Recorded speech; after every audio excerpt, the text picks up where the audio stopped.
الحمد لله وكفى والصلاة والسلام على سيد الرسل وخاتم الأنبياء وعلى آله وأصحابه الذين أوفوا عهدا الذين هم خلاصة العرب الأربع وخير الخلائق بعد الأنبياء. أما بعد فأعوذ بالله من الشيطان الرجيم. بسم الله الرحمن الرحيم. الله لطيف بعباده يرزق من يشاء وهو القوي العزيز. من كان يريد حرث الآخرة نزد له في حرثه ومن كان يريد حرث الدنيا ما له في الآخرة من نصيب. كان النبي صلى الله عليه وسلم يعتكف العشر الأواخر من رمضان. صدق الله العظيم وصدق رسوله النبي الأمي الكريم ونحن على ذلك لمن الشاهدين والشاكرين والحمد لله رب العالمين. 25واں پارہ سورہ شورى کی 2 آیتیں کریمہ تلاوت کی ہیں اور جناب نبی پاک صلی اللہ علیہ وسلم کا ایک عمل مبارک تلاوت کیا ہے جس کو امام مسلم نے روایت کیا ہے. آیت کریمہ کا مفہوم یہ ہے، فرمایا اللہ رب العزت نے اللہ لطیف بعبادہ یرزق من یشاء وہو القوی العزیز. اللہ تعالیٰ اپنے بندوں پر مہربان ہے، یرزق من یشاء، اور اپنے بندوں کو رزق دیتا ہے جس کو جتنا چاہتا ہے. وَهُوَ الْقَوِيُّ الْعَزِيزُ، وہ مضبوط ہے، غالب ہے، زبردست ہے. رزق، عزت، سب چیزیں وہی عطا کرنے والا ہے، کر سکتا ہے. من کان یرید حرث الآخرۃ نزد لہ فی حرثہ،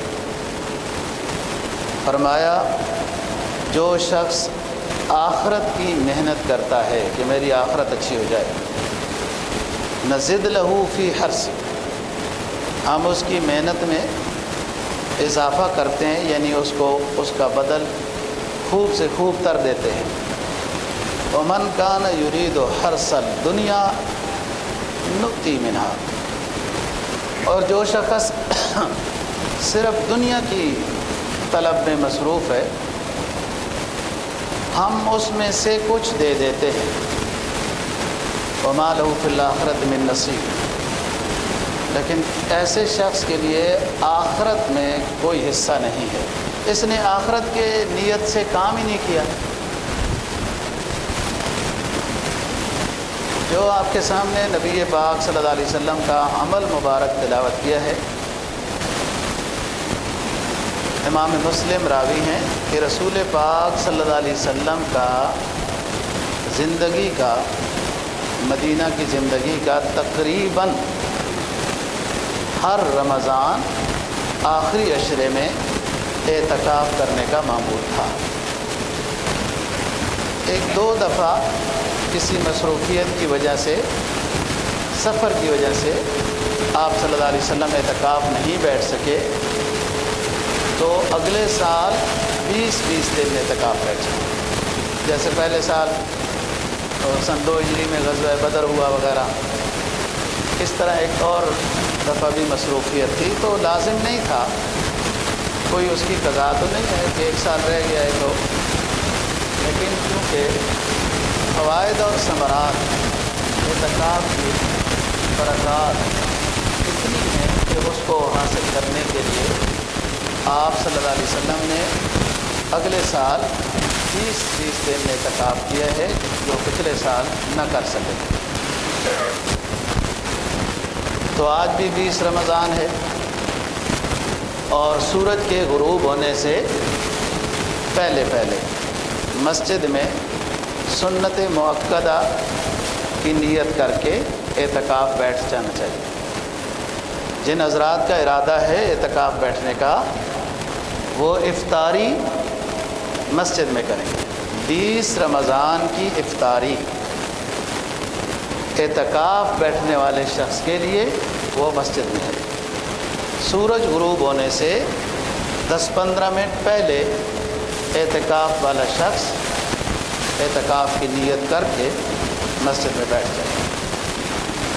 وہ کپڑا لگانا، یوں جگہ بنانا یکسوئی کے لیے صحیح ہے، لیکن اگر کہیں رش ہے جیسے حرمین شریفین میں رش ہوتا ہے تو کوئی کپڑا وغیرہ نہیں لگا سکتے تو کوئی حرج نہیں، کپڑا کوئی لازمی کاموں میں سے نہیں، وہ تو ایک یکسوئی چاہیے ہوتی ہے۔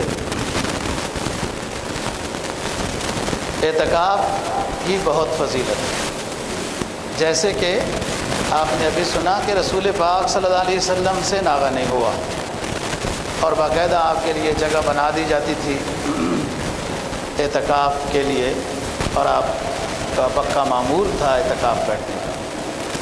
اسی وجہ سے اس کو سنت مؤکدہ علی الکفایہ کہتے ہیں کہ آپ صلی اللہ علیہ وسلم کا تقریباً ناغہ نہیں ہوا، اور یہی شرعی مسئلہ ہے کہ محلے کی مسجد میں کم از کم ایک بندہ اعتکاف بیٹھے، ورنہ پورا محلہ گنہگار ہوگا۔ زیادہ بیٹھیں اچھی بات ہے، لیکن کم از کم محلے کا ایک شخص سنت مؤکدہ والا اعتکاف بیٹھے تاکہ پورے محلے والوں کے اوپر جو ایک یہ ذمہ داری تھی وہ ادا ہو جائے۔ جیسے کہ جنازہ پڑھنا فرض کفایہ ہے، چند لوگوں نے جو پڑھا ہے تو وہ جنہوں نے نہیں پڑھا ان کی طرف سے کافی ہو گیا، لیکن اگر مسلمان کا کسی نے جنازہ ہی نہیں پڑھا تو پھر سارے اس علاقے کے لوگ گنہگار ہوتے ہیں۔ اعتکاف میں سب سے بڑا فائدہ یہ ہے کہ آخری عشرے کے بارے میں آتا ہے کہ لیلۃ القدر کو آخری عشرے میں تلاش کرو، تاخراتوں میں تلاش کرو، 27ویں شب کو تلاش کرو، اور لیلۃ القدر کی فضیلت اس شخص کو نصیب ہوتی ہے جو عبادت میں ہو، یعنی لیلۃ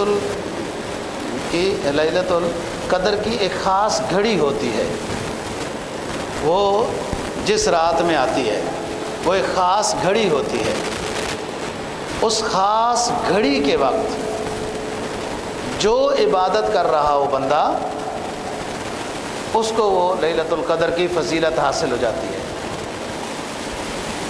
اب ہو سکتا ہے ایک بندہ عبادت کر رہا ہو اور اس ٹائم پہ وہ سو گیا ہو، جس وقت وہ گھڑی، وہ تو اللہ کو معلوم ہے۔ اعتکاف والا شخص جو سنت مؤکدہ اعتکاف بیٹھا ہے، یہ اگر سو بھی رہا ہے تو عبادت میں ہے، تب بھی اس کو لیلۃ القدر کی وہ گھڑی اور اس کی سعادت، اس کی فضیلت نصیب ہو جائے گی کہ معتکف کا سونا بھی عبادت ہے۔ اسی وجہ سے تو علماء سمجھاتے ہیں نا کہ آپ جب بھی مسجد میں داخل ہوں تو نفلی اعتکاف کی نیت کر لیا کریں، اتنا ٹائم آپ کا اور کچھ ذکر اذکار نہ بھی کر سکے تو اعتکاف کا ثواب ملتا رہے۔ حتیٰ کہ بعض رات نے تو اس حد تک لکھا ہے کہ کسی نے مجبوراً گزرنا ہے تو بھی جب اللہم افتح لی ابواب رحمتک پڑھتا ہے اور اعتکاف کی نیت کرے، چند منٹ بھی اگر وہ رہا ہے اور پھر نکل گیا ہے تو تب بھی اس کو اعتکاف نفلی کا ثواب ہو۔ تو یہ اعتکاف سنت مؤکدہ علی الکفایہ ہے جو رمضان کے آخری عشرے میں بیٹھا جاتا ہے، اور شروع سے ہی اہل اسلام کا اعتکاف بیٹھنے کا بہت معمول رہا ہے۔ بڑی بڑی مساجد میں، بڑی بڑی جگہوں میں لوگ دور دراز سے آ کے اعتکاف بیٹھتے ہیں۔ پھر ماشاءاللہ بعض جگہوں میں تعلیم و تعلم کا بھی انتظام ہوتا ہے، اور یہ اور اچھی بات ہے کہ 10 دن ہے بندے کے پاس، دن بھی ہے رات بھی ہے، تو وہاں اگر نماز صحیح کرائی جا رہی ہے، تلاوت صحیح کرائی جا رہی ہے، ضروریات دین بتائی جا رہی ہیں، ہم بڑے بڑے اونچی اونچی باتیں کرتے ہیں جو ہماری بنیادی باتیں ہیں اس میں ہم کمزور ہوتے ہیں، تو بعض مساجد میں تعلیم و تعلم، درس و تدریس اس طرح کا اہتمام ہوتا ہے، اور یہ بہت اچھی بات ہے۔ بندے کو عقیدے کے لحاظ سے پتہ چلتا ہے، ارکان اسلام کا ہی صحیح معنی میں پتہ چل جائے تو یہ بھی بہت بڑی بات ہے۔ بعض جگہوں میں یہ بھی دیکھا گیا ہے کہ جہاں بہت زیادہ اعتکاف والے بندے ہوتے ہیں اور تعلیم و تربیت کا خاص انتظام نہیں ہوتا، تو آپس میں گپ شپ لگاتے رہتے ہیں۔ ویسے بھی مسجد میں عام بندے کے لیے بھی عام دنوں میں فضول بات، دنیاوی بات، بے مقصد بات کرنا یہ صحیح نہیں ہے۔ جیسے بعض مولوی صاحبان کوئی سیاست کی بات کر دیتے ہیں نا جمعے کے خطبوں میں، تو لوگ کہتے ہیں یار چھوڑو، مولوی صاحب سیاست کی بات کرتے ہیں۔ وہ کیوں اس طرح کہتے ہیں؟ وہ یہ کہتے ہیں یہ فضول بات ہے، وہ فضول لوگوں کے حوالے ٹھیک ہے، تو سیاست کی بات کیوں مولوی صاحب کیا؟ حالانکہ ایسا بھی نہیں ہے، سیاست بھی اسلام ہی ہے، لیکن چونکہ اس کو ایسا ہی تقسیم کر دیا گیا ہے۔ اگر مولوی صاحبان سارے کوئی سیاست کی طرف صحیح توجہ کرتے تو یہ آج رولے مولے اتنے زیادہ نہ ہوتے، بس یہی اپنے محدود لحاظ سے یوں رہ گئے، اور ایسے لوگوں کے پاس نظام آیا جو آپ خود بہتر مجھ سے جانتے ہو۔ تو عام دنوں میں مسجد کے اندر فضول بات کرنا صحیح نہیں ہے، اور بہت سخت منع ہے، بہت سخت منع ہے۔ حضرت عمر فاروق رضی اللہ تعالیٰ عنہ کے حوالے زندگی میں آتا ہے کہ آپ مسجد میں بیٹھے تھے اور پیچھے کوئی لوگ باتیں کر رہے تھے، تو آپ کو ناراضگی ہوئی اور ان کو بلایا، تو ان سے پوچھا کون ہو، کہاں سے آئے ہو؟ تو انہوں نے کہا ہم طائف سے آئے ہیں اور زیارت روضہ رسول صلی اللہ علیہ وسلم کے لیے حاضری ہوئی ہے۔ تو کہا آپ اگر مسافر نہ ہوتے نا تو مسجد میں یہ خوش فضول باتیں جو کر رہے تھے میں آپ کو سزا دیتا، آپ مسافر ہو اس لیے معاف کر رہا ہوں۔ تو عام حالات میں بھی مسجد میں ذکر اذکار، تعلیم و تعلم کے لیے ہیں مسجدیں، اس طرح کی باتیں نہ ہوں۔ لیکن معتکف کی ذمہ داری بڑھ جاتی ہے، جب وہ اعتکاف کرتا ہے تو اس کے اوپر کچھ اعتکاف کے لحاظ سے مسائل، آداب اس کے ذمہ لازم ہو جاتے ہیں، اور اس میں سب سے اہم بات یہ ہے کہ معتکف کو دنیاوی اور فضول باتوں سے بچنا ہے۔ کوئی ضرورت مقصد کوئی چیز گھر میں رکھی ہے، مل ہی نہیں رہی ہے، اب گھر سے کوئی بچہ آ گیا پوچھ رہا ہے کہ وہ چیز نہیں مل رہی، تو بتانے میں کوئی حرج نہیں ہے۔ ایسے اور بھی کوئی لازمی بات، بے مقصد باتوں میں یہ وقت ضائع نہ کرے۔ بعض معتکف ایک دوسرے کنارے کے اوپر، ایک تو یہ ہے کہ بے ادبی ہو رہی ہے اور بہت زیادہ گپ شپ کر رہے ہیں اعتکاف والے لوگ، دوسرا یہ کہ باقاعدہ ایک دلہن کی طرح اوپر دوپٹہ پہن کر بیٹھ جاتے ہیں، اور اگر کوئی بندہ ان کو سلام بھی کرے تو بعض جگہوں میں جہالت ہے، مطلب چپ کرو میں اعتکاف میں ہوں، ایسی بات بھی نہیں ہے۔ آپ دعا سلام کر سکتے ہیں، محلے کے ساتھیوں سے مل سکتے ہیں، خیریت ان سے پوچھ سکتے ہیں، وہ آپ سے خیریت پوچھیں آپ اس کا جواب دے سکتے ہیں۔ یہ تو اتنا سخت بھی منع نہیں ہے کہ بالکل گنگا ہو کے بیٹھ جانا ہے، اور اتنی بھی اجازت نہیں ہے کہ ہر وقت ہی گپ شپ میں مصروف رہے۔ اعتکاف والے کو مسجد سے بلا ضرورت شرعیہ اور طبعیہ باہر نکلنے کی اجازت نہیں ہے۔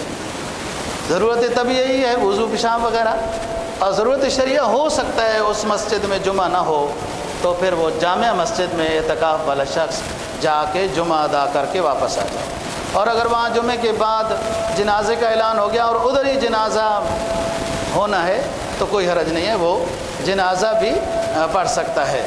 اور راستے میں کوئی بندے ملے اور خیریت بھی ایک دوسرے سے پوچھ لی، جو واپس آنے میں کوئی رکاوٹ نہیں ہے۔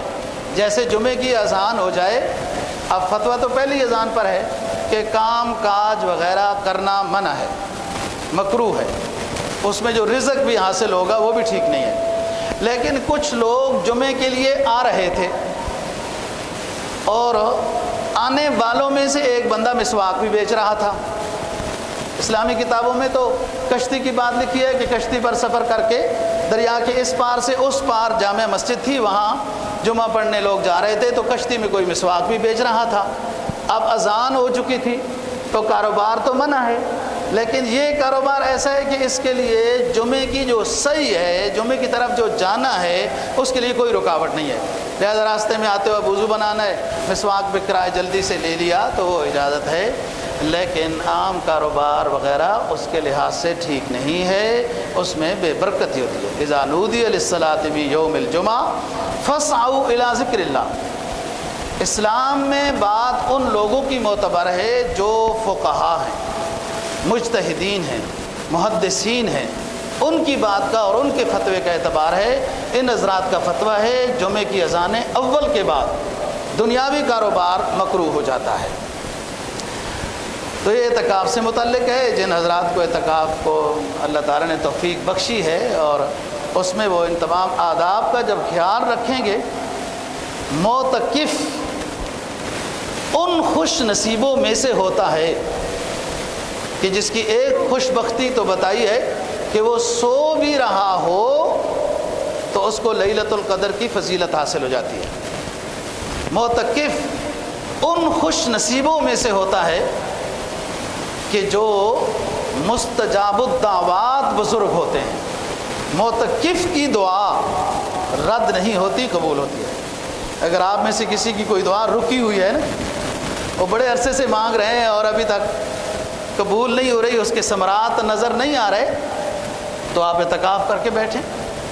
اعتکاف میں دعائیں قبول ہوتی ہیں۔ اعتکاف والا شخص اللہ تعالیٰ کی خصوصی رحمت میں ہوتا ہے، یہ خصوصی بندوں میں سے ہوتا ہے۔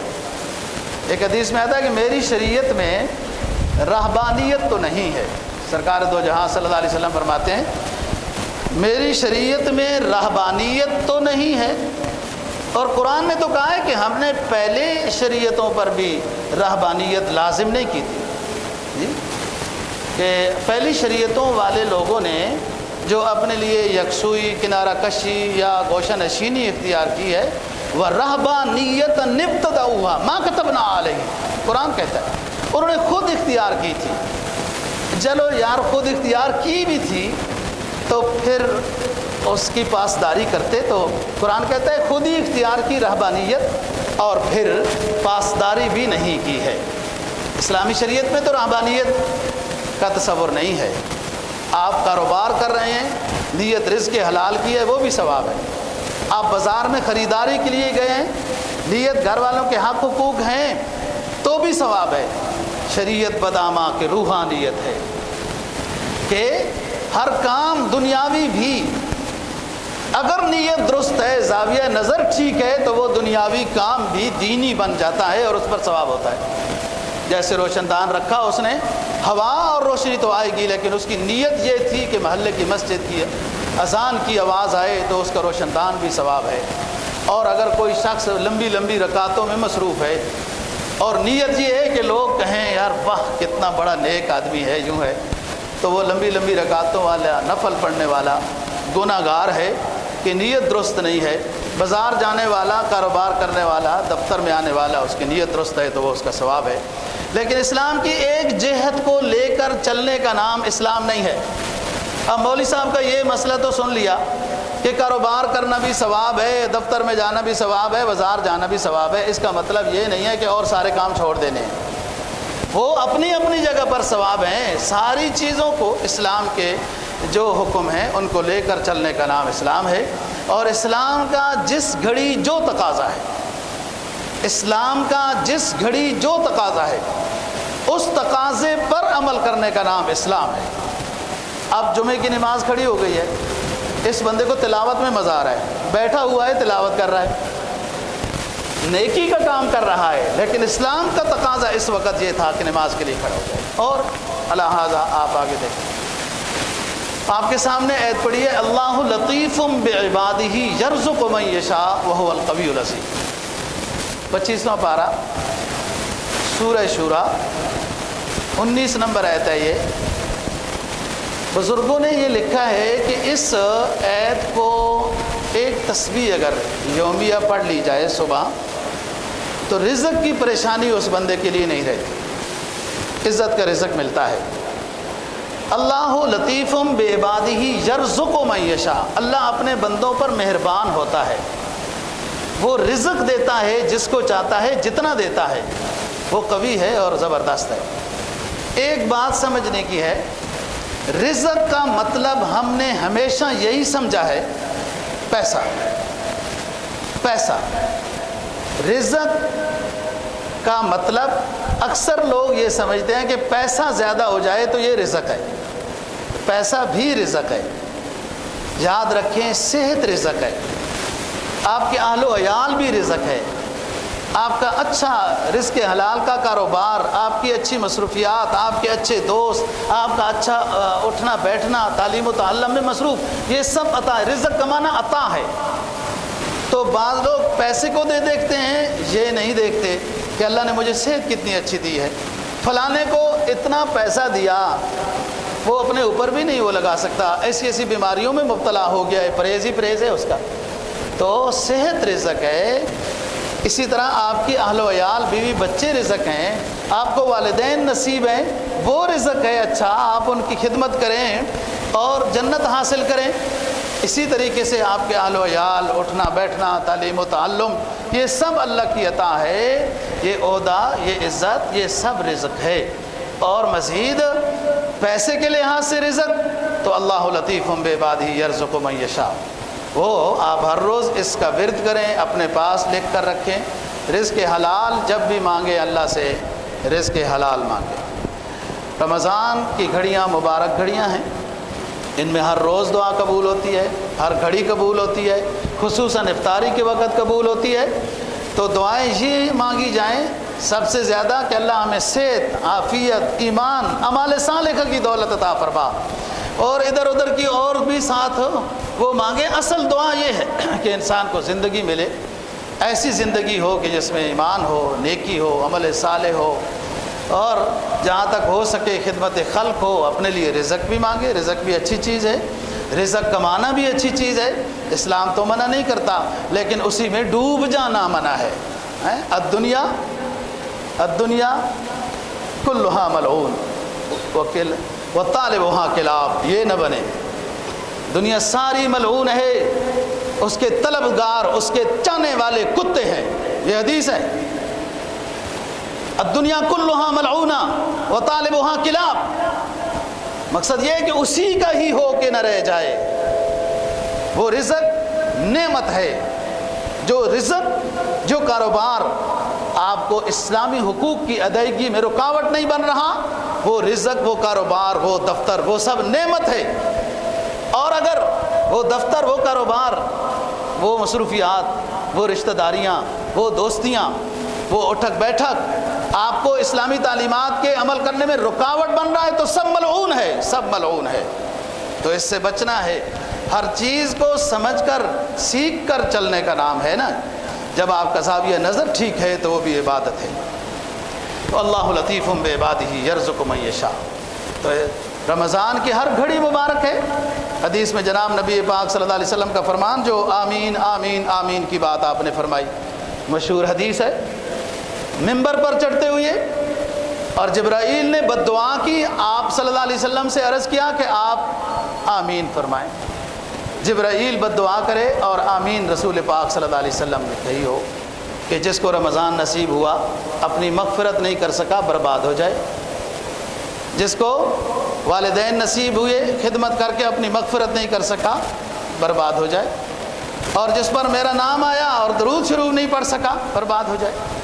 تو بات یہ، رمضان مبارک گھڑیاں ہیں، اللہ کی رحمت جوش میں ہوتی ہے۔ لوگ کہتے ہیں نا جی صاحب کا موڈ کیسا تھا، یہ بات کرنی چاہیے نہیں، بادشاہ سلامت کا موڈ کیسا تھا۔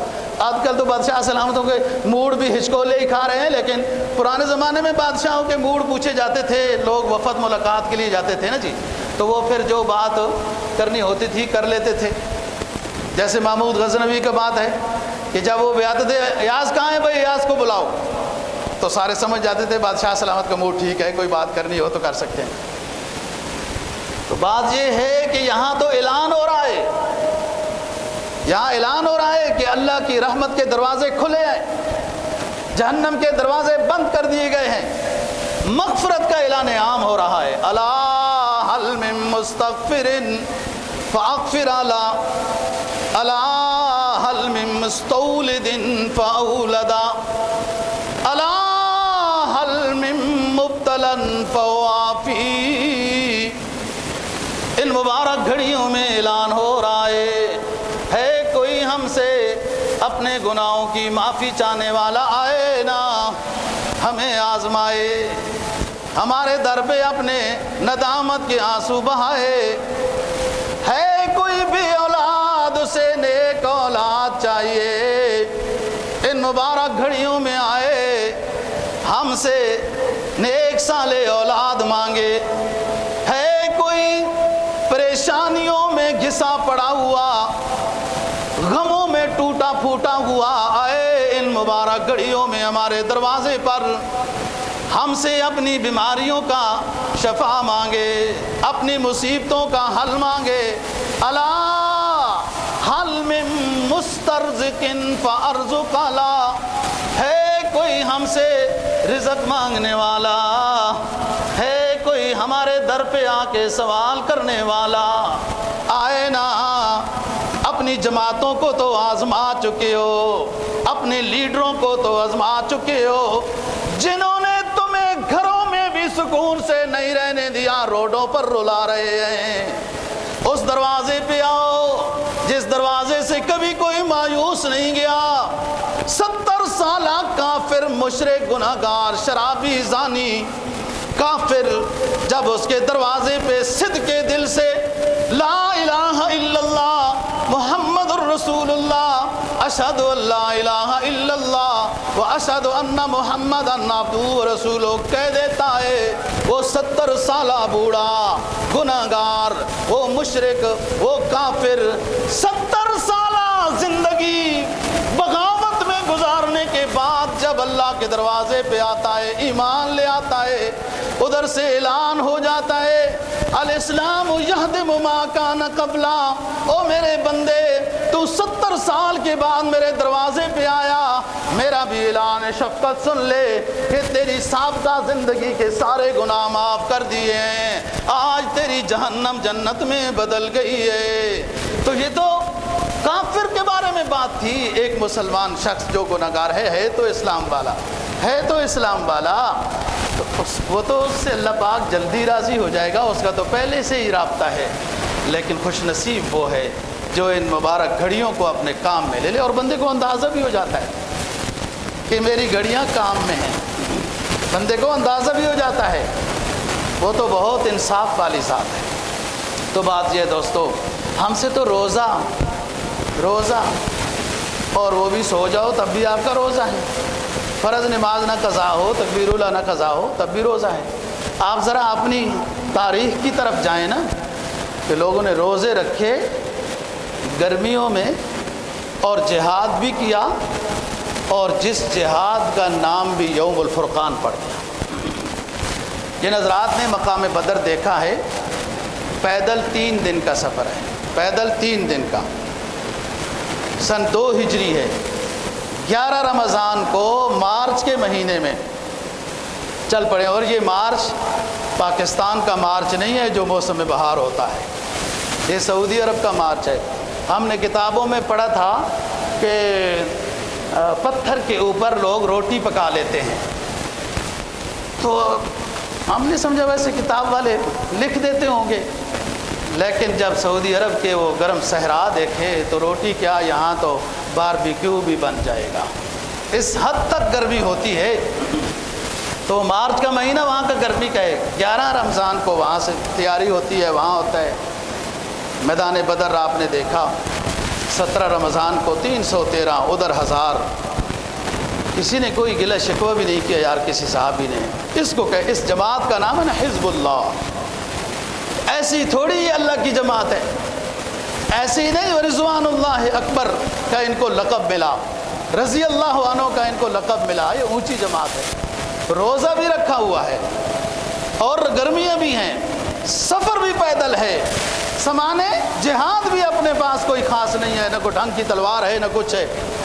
حضرت عکاشہ رضی اللہ تعالیٰ عنہ کی تلوار ٹوٹ گئی میدان بدر میں، تلواریں تھیں ہی کم، تلواریں تھیں تھوڑی، بندے تو 313 ہیں مجاہد، تو فوراً آئے رسول پاک صلی اللہ علیہ وسلم سے درخواست کی، اپنی کمزوری بیان کی، حضرت جی میری تلوار ٹوٹ گئی۔ وہ کوئی کسی کافر کی مضبوط ہڈی تھی، ایسی لگی کہ تلوار ٹوٹ گئی۔ تو آپ نے کھجور کا تنا ساتھ تھا، ایک شاخ تھی، کھجور کی شاخ لی، کہا اوکاشا یہ لو جاؤ جہاد کرو۔ اوکاشا نبی پاک صلی اللہ علیہ وسلم کے ہاتھ سے کھجور کی شاخ لے کر جا رہا ہے، اور جاتے ہوئے وہ تلوار بن جاتی ہے، وہ شاخ تلوار بن گئی۔ صرف میدان جہاد بدر کا اس تلوار نے کام نہیں کیا، بعد میں بھی کئی جہاد حضرت اوکاشا بن محسن رضی اللہ تعالیٰ عنہ نے جو لڑے اسی تلوار کے ساتھ لڑے۔ یہ وہی تلوار، یہ وہی بدر ہے جس میں آرڈر تو سخت نہیں تھا آنے کا، لیکن جو آئے وہ بہت اونچا نصیب پا گئے۔ بعض دفعہ آرڈر سخت نہیں ہوتا، اس کام کی فضیلت بہت اونچی ہوتی ہے۔ اسی میں وہ جس کنویں میں انہوں نے زہر ڈالا تھا کہ یہاں سے کہ مدینہ والے گزریں گے تو پیاس تو لگے گی، تو اس میں پانی پئیں گے تو سارے فوت ہو جائیں گے، شہید ہو جائیں گے۔ آپ کو پتہ چلا، آپ نے لعاب دہن اس میں ڈالا، وہ آب شفا بن گیا، آج تک ہے، وہ آج تک ہے۔ جو آپ نے شاہت الوجوہ وہ آپ نے مٹی لے کے یوں پھینکی نا، اور شاہت الوجوہ کہ ان کے چہرے برباد ہوں اور یوں ہوں، یہ آپ نے جملے ارشاد فرمائے، وہ اسی غزوے کی بات ہے، وہ اسی غزوے کی بات ہے کہ وہ جب گئی مٹی ان کی طرف تو بھگدڑ مچ گئی، آپس میں سمجھ نہیں آ رہا کہ کیا ہو رہا ہے۔ تو غزوہ بدر بھی سن 2 ہجری میں ہوا، اور اسی غزوہ بدر میں جو حضرت مصعب بن عمیر رضی اللہ تعالیٰ عنہ سے جھنڈا، وہ زخمی ہو گئے اور جھنڈا گر گیا، اور رسول پاک صلی اللہ علیہ وسلم کو جب اطلاع دی گئی تو حضرت عائشہ صدیقہ رضی اللہ تعالیٰ عنہ کے دوپٹے کو رسول پاک صلی اللہ علیہ وسلم نے لیا اور اس کا جھنڈا بنایا، اور پھر حضرت علی رضی اللہ تعالیٰ عنہ کو دیا کہ وہ مصعب تو زخمی ہو گئے ہیں اور آپ جھنڈا لہرائیں۔ حضرت عائشہ کے دوپٹے کو جھنڈا بنایا گیا، یہ شرف تیرے دوپٹے نے جنگ بدر میں پایا، یہ شرف تیرے دوپٹے نے جنگ بدر میں پایا، کہ اسے پرچم بنا کر رحمت عالم نے لہرایا۔ حضرت علی لہرا رہے ہیں اور دنیا کہتی جناب حضرت علی رضی اللہ تعالیٰ عنہ کے ساتھ حضرت عائشہ کی جنگ ہو گئی، حضرت عائشہ کی حضرت علی کی رات۔ اور واقعی پڑھتے رہے ہو نا، حدیث پڑھتے نا، قرآن حدیث پڑھتے تو سمجھ آتا حضرت عائشہ کا مقام کیا ہے، حضرت علی رضی اللہ تعالیٰ عنہ کا مقام کیا ہے۔ اور قدرت کا پھر نصاب دیکھیں، حضرت علی رضی اللہ تعالیٰ عنہ کی شہادت بھی 17 رمضان بروز جمعہ زخمی ہوتے ہیں، 20 کو شہادت ہوئی رمضان میں، سن 40 ہجری 17 رمضان میں عبد الرحمن بن ملجم نے وار کیا ہے، اور 17 رمضان کو سن 58 ہجری میں حضرت عائشہ صدیقہ رضی اللہ تعالیٰ عنہ کی وفات ہو رہی ہے۔ دیکھو ماں بیٹے کی، حضرت عائشہ صدیقہ رضی اللہ تعالیٰ عنہ امہات المؤمنین ہیں، حضرت علی کی بھی ماں ہیں، ہم کی بھی ماں ہیں، ماں اور بیٹے میں ایک تعلق ہوتا ہے۔ ماں کی وفات بھی رمضان میں ہوئی، بیٹے کی شہادت بھی، اور 3 بندے تھے جنہوں نے مکہ میں مشورہ کیا تھا، عبد الرحمن بن ملجم، برق بن عبداللہ، اور عمر بن ابی بکر۔ یہ ابو بکر رضی اللہ عنہ نہیں، یہ اور ہیں۔ ان تینوں نے، یہ خارجی ہیں، مکہ مکرمہ میں مشورہ کیا کہ اس وقت 3 صحابہ سب سے بڑے اولو العزم ہیں جن کی بات چلتی ہے، امت مسلمہ جن کے آرڈر مانتی ہے۔ ایک حضرت امیر معاویہ رضی اللہ تعالیٰ عنہ ہے، ایک حضرت علی رضی اللہ تعالیٰ عنہ ہے، ایک عمرو بن العاص رضی اللہ تعالیٰ عنہ ہے جو فاتح مصر ہیں، فاتح مصر۔ ایک سعد بن ابی وقاص ہیں جو فاتح ایران ہیں، یہ عمرو بن العاص یہ فاتح مصر ہیں۔ تو عمرو بن العاص کو شہید کرنے کے لیے عمر بن ابی بکر نے کہا میں کروں گا، برق بن عبداللہ نے کہا، یہ بھی خارجی تھا، کہ میں حضرت امیر معاویہ رضی اللہ تعالیٰ عنہ کو شہید اور قتل کروں گا، اور عبد الرحمن بن ملجم نے کہا کہ میں حضرت علی رضی اللہ تعالیٰ عنہ کو قتل کروں گا، شہید کروں گا۔ ایک ہی دن میں، ایک ہی تاریخ میں، جمعے کا دن ہے 17 رمضان 40 ہجری میں، ان تینوں کو ایک ہی دن میں وار کریں گے، بس ختم، پھر ہماری حکومت ہوگی۔ حضرت علی رضی اللہ تعالیٰ عنہ کے زمانہ خلافت 5 سال ہے، اس میں جو ایک عظیم سے عظیم تر کام ہوا نا جی، وہ یہی کام ہوا کہ آپ نے خارجیوں کے خلاف جہاد کیا تھا، خارجیوں کے خلاف، جو حضرت علی رضی اللہ عنہ کو بھی کافر، صحابہ کو بھی کافر، بعض اس طرح کا عجیب ان کا، یہ سب عبداللہ بن سبا کی کارستانیاں تھیں اور اس طریقے سے اس نے فتنے ڈالے۔ بات یہ ہے حضرت علی رضی اللہ تعالیٰ عنہ جب نماز کے لیے اپنے گھر سے مسجد میں جاتے تھے تو راستے میں الصلاۃ الصلاۃ الصلاۃ یہ کرتے جاتے تھے، اور اس نے یہ مخبری کر رکھی تھی، راستے میں چھپا ہوا تھا، اور پیچھے حضرت حسن رضی اللہ تعالیٰ عنہ بھی نماز کے لیے تشریف لا رہے تھے۔ اس نے حضرت علی رضی اللہ تعالیٰ عنہ پر وار کیا، جو پیشانی پر تلوار ماری۔